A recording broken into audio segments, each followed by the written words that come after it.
So, as these areas were witnessing a dominance of the manufacturing sector and service sector, there was a decline of the population dependent on the agricultural sector. During the same time, there had been an increase in the share of workforce in the agriculture in the states of Orissa, Rajasthan, and Punjab. So you can see a part of the population was dependent, a maximum part of the population was dependent on agriculture. That is why the percentage was 75. And only few states had showed a growth in the manufacturing and service sector, which was 25%. Now you can relate, see, Kerala, Tamil Nadu, Karnataka, Maharashtra, West Bengal, all these are literate states. You will see literacy rate whenever you search Google or anywhere you see. These states have got a high literacy rate than the other states. So that is why obviously it is implied that they will be moving to the manufacturing and the service sector. They will try to move. Okay. Next is the infrastructure. So, the infrastructure facilities during the British rule was very poor. Some efforts were made to develop the basic infrastructure like roads, railways, ports, water transport, post and telegraph. But the main motive behind such infrastructure development was to serve the various colonial interests. So, as we see that infrastructure, as they are saying, that it is what was very backward, but the British people brought about many things like roads, railways, ports, water transport, post and telegraph. Yes, railways was very good for India. Even this waterways also. But all these things were brought about by the British people only to serve their own interest. The roads, the colonial administration could not accomplish much on construction of roads due to scarcity of funds. The roads that were built primarily served the interest of mobilizing the army and shifting the raw materials. Actually, many places were inaccessible. So building roads at that time was a very tough task, and that is why the British people could not much work on it. Okay, and lots of funds was also needed. And these inaccessible areas to make roads there was a very difficult task. So, moreover, the few roads that were built were primarily built to serve the interest for mobilizing the army from one place to another, means moving the army from one place to another, and shifting of raw materials. Like if they wanted to reach the port or the railways lines, the raw materials from an interior part of India, then they will be coming by roads and reaching the railway lines. Okay, like this way. Now, there always remained an acute shortage of all weathered roads to reach out to the rural areas during the rainy season. As a result, people living in these areas suffered badly during the natural calamities. As I said, many places were interior and there were not much good roads, and during the rainy season these areas were inaccessible. And people in these areas suffered very badly. How? Because making the food and food grains as well as other consumer durables available to them was very difficult because the roads were not good. So during the calamities and famines, making the people access or providing them with food grains and other goods was becoming very difficult. Railways. The most important contribution of the British rule was to introduce railways in India. The railway affected the structure of the Indian economy in two important ways. Railways enabled people to undertake long distance travel. It broke the geographical and cultural barriers and promoted national integration. It enhanced commercialization of Indian agriculture, which adversely affected the self-sufficiency of the village economies.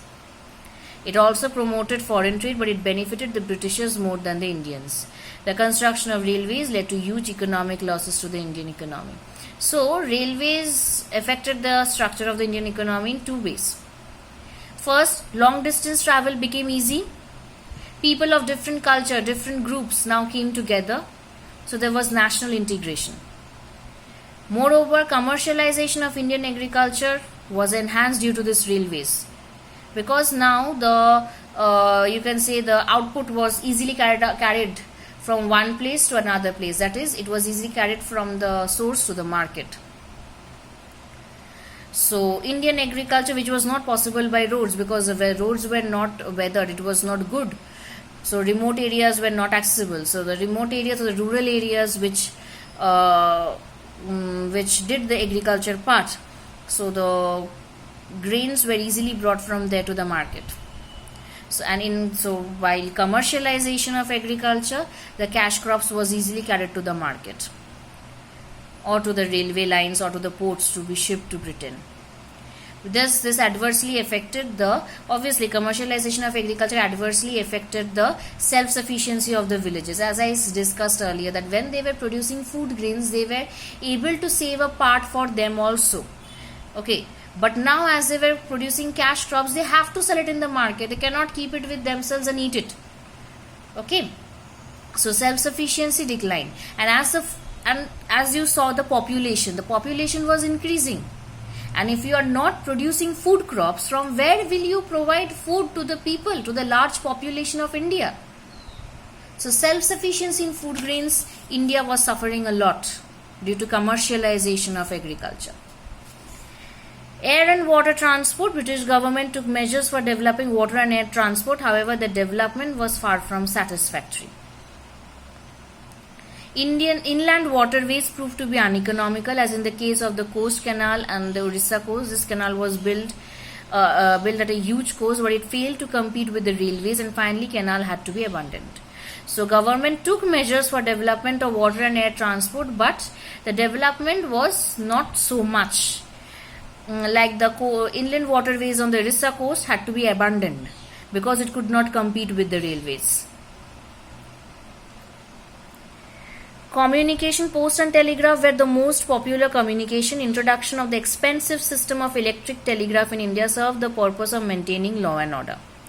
Postal services, despite serving a useful public purpose, remained all through inadequate. So post and telegraph was an important means of communication. Like if the British government wanted to provide any law or wanted to give any order, it was easily done through this electric telegraph lines. It was an expensive system. Moreover, if anyone wanted to connect with anyone, like used to do the trunk call earlier, so that is the thing. So if anyone wanted to connect with anyone, they could do trunk call. Okay. So maintaining the law and order in the country, the British government introduced this, and it was a very expensive system. Postal services did a very useful purpose, but it remained inadequate.